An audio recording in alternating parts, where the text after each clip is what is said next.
You're searching for EMF health research.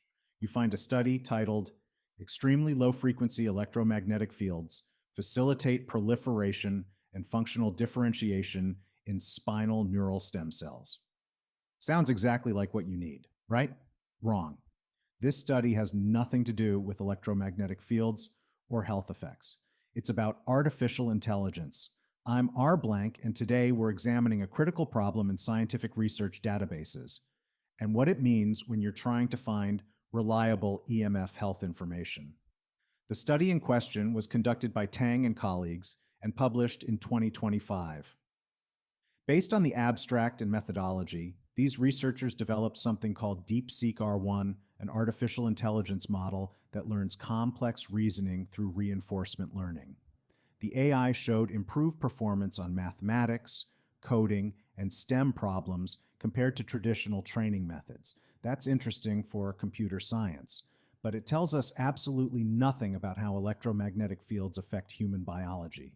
So how did an AI study end up categorized as EMF research? This appears to be a database classification error, possibly triggered by keywords like neural and fields that appear in both contexts. But here's why this matters for you. When you're researching EMF health effects, you need studies that actually examine electromagnetic field exposure and biological responses. You need research on cell phone radiation, Wi-Fi signals, or power line frequencies, not machine learning algorithms. Real EMF research on neural stem cells would measure things like cell proliferation rates after exposure to specific electromagnetic frequencies. It would examine DNA damage markers, oxidative stress levels, or changes in cellular communication pathways.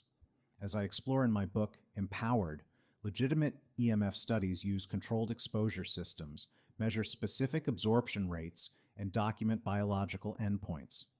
They don't develop computer algorithms. This misclassification highlights a broader challenge. With thousands of EMF studies published, proper categorization becomes critical. When AI research gets mixed in with health studies, it dilutes the actual evidence base and confuses people trying to make informed decisions. The reality is that we have hundreds of peer-reviewed studies documenting biological effects from electromagnetic field exposure. These studies examine everything from cellular stress responses to reproductive health impacts, but they're harder to find when databases include unrelated research. What does this mean for you? First, always read beyond the title. Check the methodology section to confirm the study actually measures EMF exposure and biological effects. Second, look for specific electromagnetic field parameters, frequency ranges, power densities, exposure durations. Real EMF research quantifies these variables precisely. Third, verify that the endpoints relate to health or biological function. Studies measuring cell viability, hormone levels, or neurological markers are relevant. Studies measuring computational performance are not. The bottom line, proper research categorization matters when you're trying to understand EMF health effects. Don't let database errors derail your search for legitimate scientific evidence.